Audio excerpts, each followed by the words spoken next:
ఏది అయినా ట్రై చెయ్యి ఆచి చికెన్ మసాలా. ఆచి చికెన్ మసాలా. కరీంనగర్ కార్పొరేషన్ లో పాలిటిక్స్ క్షణక్షణం ఉత్కంఠ రేపుతోంది. ఆల్ ఇండియా ఫార్వర్డ్ బ్లాక్ అభ్యర్థులకు పార్టీ విప్ జారీ చేసింది. 15వ డివిజన్ కార్పొరేటర్ సాయి జ్యోతి ఇంటి ముందు బీజేపీ నాయకులు ఆందోళనకు దిగారు. దాంతో ఆమె ఇంటి నుంచి వెళ్లిపోయింది. గెలిచిన వెంటనే ఆమె బీజేపీలో చేరారు. అయితే కాంగ్రెస్ నాయకులతో మంతనాలు జరిపారని ప్రచారం కూడా జరుగుతోంది. దీంతో రేపు జరగబోయే మేయర్ ఎన్నికలపై తీవ్ర ఉత్కంఠ నెలకొంది.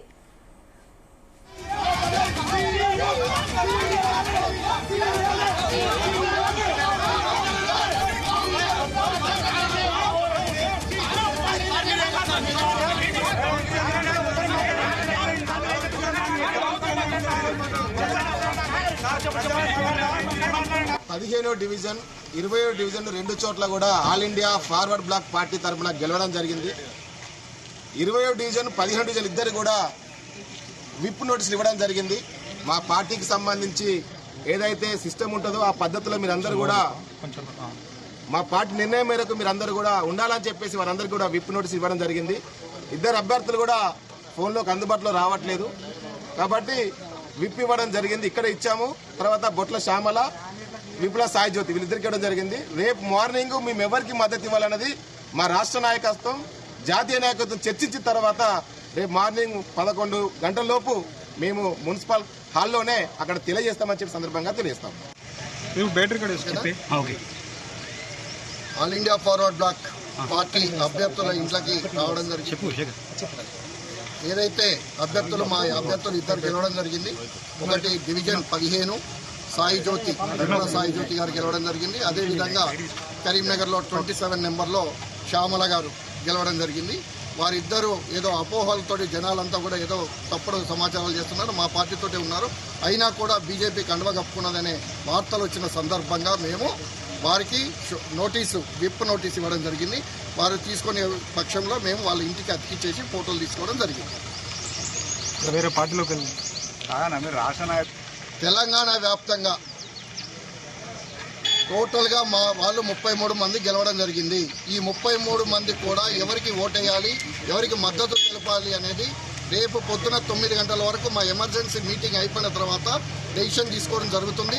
ఎవరైనా పార్టీ అధికారాలు పార్టీ రూల్స్ని వ్యతిరేకించినట్టయితే వాళ్ళని తక్షణం సస్పెండ్ చేయడం జరుగుతుంది. అందరికీ కూడా లీగల్ నోటీసులు ఇవ్వడం జరుగుతుంది. అదేవిధంగా కొన్ని చోట్ల మేము విప్పు జారీ చేయడం జరిగింది. ఆ విప్పు ప్రకారంగా ఏదైతే పార్టీ ఆదేశాలు ఉంటాయో దాన్ని పాటించాలని చెప్పేసి కూడా మేము చెప్పడం జరుగుతున్నది. నిన్న ఏదైతే అపోహల వడ్డపల్లి ఉందో ఆ వడ్డపల్లిలో కూడా మా పార్టీ వాళ్ళే చైర్మన్గా వైస్ చైర్మన్గా కూడా రేపు ప్రమాణ స్వీకారం చేయబోతున్నారు. ఇప్పుడు పార్టీ అభ్యర్థి కండువా మారిన అభ్యర్థులకు మీరు ఎలా వాళ్ళు తిరిగి ఖచ్చితంగా మా పార్టీ సిద్ధాంతాల కట్టబోయి ఏదైతే బీఫామ్ తీసుకున్నారో వాళ్ళు మా పార్టీ ఏదైతే చెప్తారో ఆ రూల్స్ ప్రకారంగానే పనిచేయాల్సిన అవసరం ఉన్నది. ఒకవేళ రూల్స్కి వ్యతిరేకంగా పోయినట్టయితే మేము ఇచ్చిన వీక్ నోటీసులు ఏదైతే ఉన్నాయో దాని ఆధారంగా వాళ్ళ పదవి కూడా ఉండదని చెప్పి తెలియజేస్తాం. మీరు పార్టీకి మద్దతు ఇస్తున్నారా? ఏ పార్టీకి అనేది కూడా మా నేషనల్ కమిటీ ఏదైతే ఉందో ఆ డెసిషన్ తీసుకుంటాం. ఆ డెసిషన్ ప్రకారంగా ఇక్కడ స్టేట్లో ముందుకు పోతాం. ఈ విప్పు అనేది వాళ్ళు ఇచ్చిన తర్వాత దాని మీద ఏదైతే ముందుకు పోతామో ఏదైతే చర్యలు చేపట్టాలని చెప్పి సీరియస్నెస్ ఉంటుందో దానిపై ఆధారపడుతుంది. ఈసారి విప్ ఏదైతే ఉందో రూల్స్ ప్రకారంగా చూసినప్పుడు తక్షణమే ఎఫెక్ట్ అవుతుంది. తక్షణం విత్ ఇన్ 2 days వాళ్ళ పదవి రద్దు కాబడుతుంది.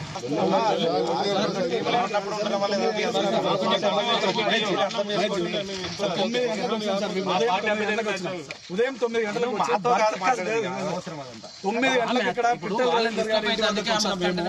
ఇదే విషయంపై మరిన్ని అప్డేట్స్ మా ప్రతినిధి గోపికృష్ణ అందిస్తారు. ఎస్ గోపికృష్ణ. రెహనా అయితే కరీంనగర్ మేయర్ పీఠం అయితే రోజు రోజుకు ఉత్కంఠ రేపుతున్న పరిస్థితి అయితే నెలకొంది. ఇటు నిన్నటి వరకు కూడా బీజేపీ మేయర్ పీఠాన్ని కైవసం చేసుకుందనుకున్న ప్రచారం జరిగిన నేపథ్యంలో ఒక్కసారిగా ఇటు మంత్రి పొన్నం ప్రభాకర్ శ్రీధర్ బాబు ఎంట్రీతో అయితే కాంగ్రెస్ వైపు మళ్ళిందని చెప్పవచ్చు. ఇటు కాంగ్రెస్ కూడా మేయర్ పీఠం చేజిక్కించుకున్న దిశగా అయితే అడుగులు వేస్తుంది. ఇటు కరీంనగర్ కు సంబంధించి 66 డివిజన్లకు గాను ఇటు 3 ఎక్స్ఏషియో ఓట్స్ అయితే ఉన్నాయి. ఇటు దాంతో 69కి ఉండడంతో 30 దాదాపు 35 ఓట్లు ఎవరైతే వస్తారో వాళ్ళైతే చైర్మన్ మేయర్ అయ్యే అవకాశం అవకాశం ఉన్న పరిస్థితిలో మాత్రం 30 మంది సభ్యులు అయితే గెలుపొందిన బీజేపీ అయితే అదే రోజు ఒక 3 సభ్యులను అయితే చేర్చుకున్న పరిస్థితుల్లో ఇటు ఆల్ ఇండియా ఫార్వర్డ్ బ్లాక్ సంబంధించి 15వ డివిజన్ కార్పొరేటర్ సాయి జ్యోతి అయితే తో పాటు మరో 2 ఇండిపెండెంట్లు కూడా బీజేపీలో చేరడంతో బలం 34 అయితే చేరిన పరిస్థితిలో మరుసటి రోజు కూడా ఫలితాలు వెలువడిన వెంటనే మరో 2 ఇండిపెండెంట్లు కూడా చేరినట్టు కూడా మనకు స్పష్టంగా కనిపిస్తుంది. ఇటు పూర్తి స్థాయిలో మెజార్టీ వచ్చిన పరిస్థితిలో క్యాంపు కూడా ఇటు తరలి వెళ్ళినట్టు కూడా మనకు తెలుస్తున్న పరిస్థితిలో ఒక్కసారిగా అయితే యూటర్న్ అయితే జరిగిందని చెప్పవచ్చు. ఇటు బీజేపీకి సంబంధించిన చేరిన ఇటు ఆల్ ఇండియా ఫార్వర్డ్ బ్లాక్ సంబంధించి సాయి జ్యోతితో పాటు ఇంకో మరో corporator All India Forward Bloc నుంచి గెలుపొందిన వారు కాంగ్రెస్ ఈ సంబంధిత పార్టీ అయితే విప్ అయితే జారీ చేసిన పరిస్థితి కనిపిస్తుంది. ఇటు విప్ జారీ ముందు అయితే ఇటు బీజేపీ శ్రేణులు కూడా ఆల్ ఇండియా ఫార్వర్డ్ బ్లాక్ నుంచి గెలుపొందిన 15వ డివిజన్ కార్పొరేటర్ జ్యోతి ఇంటి ముందు అయితే ఆందోళన అయితే చేపట్టారు. ఇటు గెలిచిన వెంటనే మేము బీజేపీలో చేరమని చెప్పేసి మేము అడగక ముందే వచ్చి చేరి ఇప్పుడు మళ్ళీ కాంగ్రెస్ కన్ను వైపు వెళ్ళడానికి కారణాలు ఏంటంటూ కూడా మండిపడ్డ పరిస్థితి కనిపిస్తుంది. అక్కడ కాంగ్రెస్ శ్రేణులు అయితే పోలీస్ బందోబస్తు మధ్య ఇంటి ముందు పెట్టుకొని కూడా సాయి జ్యోతితో చర్చించినట్టు కూడా మనకైతే సమాచారం అయితే అందింది. ఇక్కడ పోలీస్ బలగాలు ఉన్నప్పటికీ కూడా ఇటు బీజేపీ శ్రేణులు ఆందోళన చేపట్టడంతో అక్కడి నుంచి అయితే ఇంటి నుంచి కూడా ఈ జ్యోతి అయితే వెళ్ళిపోయినట్టు కూడా మనకు సమాచారం అయితే అందింది. వెళ్ళిపోయిన వెంటనే ఇటు ఆల్ ఇండియా ఫార్వర్డ్ బ్లాక్ సంబంధించిన నేతలు అయితే వాళ్ళ ఇంటికి చేరుకొని కూడా విప్ జారీ చేస్తున్నట్టయితే మనకు నోటీసులు అయితే జారీ చేశారు. ఇటు మేయర్ పీఠం ఖచ్చితంగా కైవసం చేసుకోవాలని చెప్పేసి పంతంతో ఉన్న బీజేపీకి ఈ సడన్ గా కాంగ్రెస్ అయితే షాక్ ఇచ్చిందని చెప్పవచ్చు. ఇటు మిగతా ఏదైతే ఇండిపెండెంట్లు 3 బీజేపీలో చేరారో 8 మంది ఇండిపెండెంట్లు 5 అయితే కాంగ్రెస్ వైపు అయితే చేరినట్టు కూడా మనకు తెలుస్తుంది. దీంతో క్యాంపుకు 14 మంది కాంగ్రెస్ సభ్యులతో పాటు ఎంఐఎం సభ్యులు 3 ఇటు ఇండిపెండెంట్ కు సంబంధించిన 5 పూర్తి స్థాయిలో కాంగ్రెస్ వైపు వెళ్లారని చెప్పేసి కూడా తెలుస్తుంది. ఇటు మేయర్ పీఠం కావాలంటే కాంగ్రెస్ కు మరో 9 సీట్లు అయితే కావాల్సి ఉన్న పరిస్థితి 11 సీట్లు అయితే ఖచ్చితంగా కావాల్సిన పరిస్థితి ఉంది.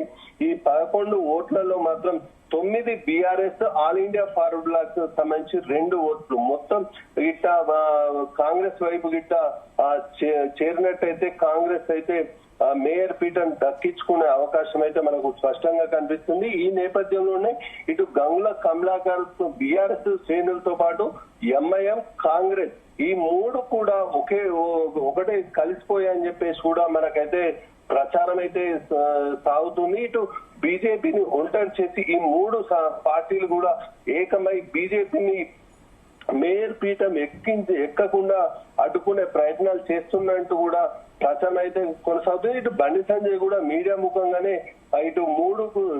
ఇటు బీఆర్ఎస్ తో పాటు కాంగ్రెస్ ఎంఐఎంలు కూడా ఒకటై తనను ఓడించేందుకు ప్రయత్నాలు చేస్తున్నారని బండి సంజయ్ కూడా చెప్పిన పరిస్థితి అయితే మనకు కనిపించింది. అదే విధంగా ఇక్కడ కూడా అదే రిపీట్ అయ్యే అవకాశం కూడా మనకు స్పష్టంగా కనిపిస్తుంది. ఇటు కాంగ్రెస్ బీఆర్ఎస్ ఎంఐఎం తో పాటు ఇండిపెండెంట్లతో కలిసి కూడా మేయర్ పీఠం ఎక్కే ప్రపోజల్లో ఉన్న పరిస్థితుల్లో మాత్రం ఒక్కసారిగా ఆల్ ఇండియా ఫార్వర్డ్ బ్లాక్ సంబంధించి 2 ఏదైతే కార్పొరేటర్ ఉన్నారో వారు ఓటు హక్కు వినియోగించుకునే ప్రపోజల్ విప్ జారీ చేసినట్టు కూడా తెలుస్తుంది. దీంతో అందరు కూడా ఉత్కంఠ అనేది మేయర్ పీఠం ఎవరికి దక్కుతుంది అనేది మాత్రం వేచి చూడాల్సిన పరిస్థితిలో మాత్రం రేపు ఉదయం అయితే